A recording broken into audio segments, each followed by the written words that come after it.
Good morning Vijay. Very good morning. कुठून आलाय तुम्ही? आम्ही घेऊन आलो. ओके. किती दिवसापासून जिम येत आहे? 1-2 महिने झाले जिम. येस. इथं आयुकेअर हार्ट केअर सेंटर म्हणजे वेदाई जिम मध्ये तुम्ही आलाय 2 महिने झालं.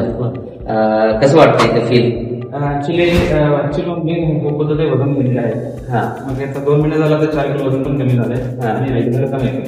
काही फील चांगलं व्हायला लागलंय, वजन कमी झालंय, त्यामुळे दिवस चांगला चाललाय. ठीक आहे. हलकं पण वाटत आहे.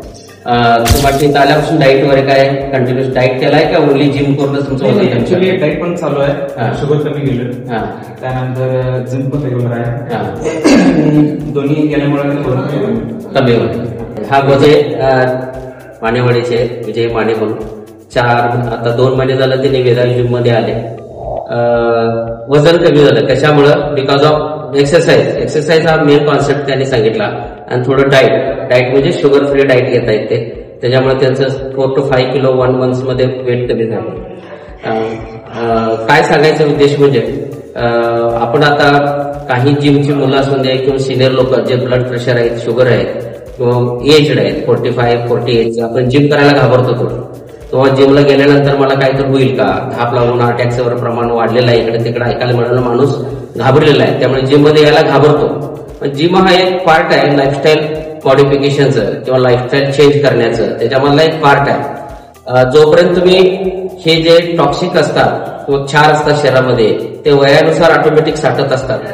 70% जर तुमच्यामध्ये ब्लॉक असतील तर तुमच्यामध्ये कधीच सिम्पटम्स दिसणार नाहीत हार्ट अटॅकचे. जेव्हा तुम्ही 70 ते 80 मध्ये येता आणि तुम्ही जेव्हा लोड शरीराचा वाढवता, जे आपल्याला डायग्नोसिस नसतं आतमध्ये, त्यामध्ये सडन तुम्हाला हार्टचे प्रॉब्लेम काही फार होऊ शकतात.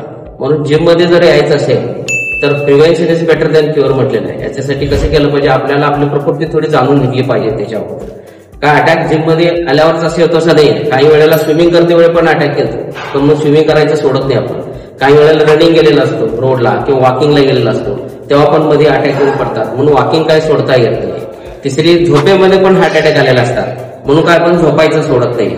हे जर प्रिकॉशन करायचं झालं तर जिम मध्ये सगळ्यात सोपा उपाय आहे आपल्याला की जे ओव्हर लिफ्टिंग आहे ते मिनिमम तुमच्या बॉडीच्या इम्युन सिस्टमनुसार लिफ्ट करा. जास्त प्रमाणात लिफ्ट केलं तर हार्ट ओव्हरलोड येणं शक्यच असते, त्याच्यामुळे कॉम्प्लिकेशन वाढणे शक्य असते. एक लिमिट धरून तुम्ही जर व्यायामला आपल्या इम्युन सिस्टमनुसार जर केला, हे कॉम्प्लिकेशन येण्याचे 99% चान्सेस फार कमी आहे. आणि हार्ट अटॅक आणि जिम याचा कॉन्सेप्ट, जिममुळे हार्ट अटॅक येत नाही किंवा रनिंग केल्यामुळे येत नाही किंवा स्विमिंग केल्यामुळे येत नाही किंवा झोपेत अटॅक येतो झोपल्यामुळे येत नाही, असं कुठं कॉन्सेप्ट नाहीये. आपल्या शरीरामध्ये जे असलेले आपलं लाईफस्टाईल जर व्यवस्थित नसेल, उदाहरणार्थ आपण खानपान जर व्यवस्थित नसेल, आपलं स्मोकिंग किंवा दारू पिणं, व्यसन, ह्या जर गोष्टी जर आपल्या शरीरामध्ये जास्त असतील, जीवनामध्ये तुम्हाला जर मोड ऑफ लाईफस्टाईल चेंज करायचं असेल तर सकाळी 5 वाजता उठा, 5:30 ते 6:30 वर्कआउट घ्या, 5:30 ते 6:30 वर्कआउट घेतल्यानंतर 6:30 ते 7 पर्यंत तुम्ही आंघोळ करून देवाची पूजा करून 8 नंतर तुमचं तणावमुक्त जीवन जगण्यासाठी प्लॅन करा.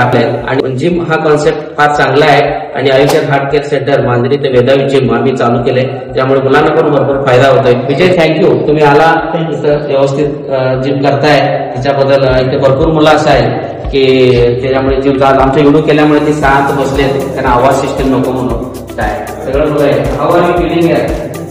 How you feeling? कमी येते. अच्छा, you first time. Vijay, how are you? कसं वाटतं इथं आल्यानंतर? फ्रेश वाटायला. कुठं आहे रोडे सर? तुम्ही आला तेव्हा वजन किती होतं? आला तर वजन किती होतं? आता किती आहे? 70. कशामुळे कमी झालं? यस, म्हणजे तुमचं एक्सरसाइज आणि तुमचं मेन स्ट्रगल याच्यामध्ये लाईफस्टाईल चेंजेस मी स्वतः बदलला याच्यामध्ये, त्यामुळे तुमचं वजन कमी झालं.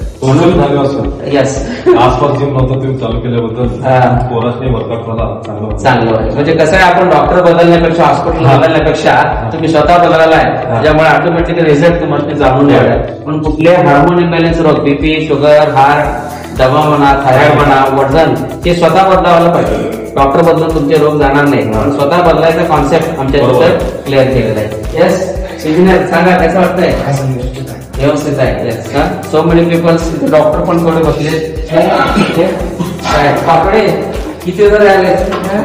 15 दिवस. यस, पाटोडे एकदम यंग जनरेशन मध्ये पोटबुक गेलं सगळं. डॉक्टर साहेब झोपलाय काय? कसं वाटतंय? कमॉन, नाश्ता आहे काय? तुझ्या पेशंट समोर बोलायला पाहिजे. कसं वाटतंय? How are you feeling?